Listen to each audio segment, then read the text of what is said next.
Assalamualaikum warahmatullahi wabarakatuh. Kalau di tempat kita namanya pondok pesantren, di Aceh namanya dayah. Satu sisi ada dayah, satu lagi ada entrepreneur.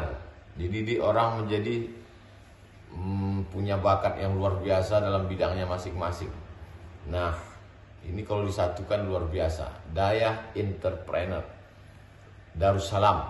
Lokasinya di Jalan Biren Takengon kilometer 10. Saya pernah ke sana, Bunyon, Kecamatan Juli, Kabupaten Biren. Lembaga pendidikan dilahirkan oleh ASD Foundation, bertujuan melahirkan generasi muda yang berkepribadian Qur'ani, berjiwa mandiri karena dia entrepreneur, punya kemampuan wirausaha, entrepreneurship, serta mampu menghafal Quran. Fi dunia hasanah, fil akhirati hasanah. Dayah Entrepreneur Darussalam tahun ini 2021-2022 menerima siswa-siswi, santriwan, santriwati, pelajar baru, tolabah istilahnya, untuk jenjang SMP dan SMK.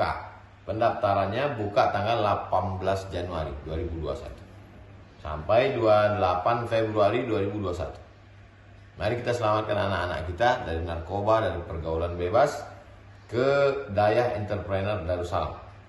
Berkah selalu. Assalamualaikum warahmatullahi wabarakatuh.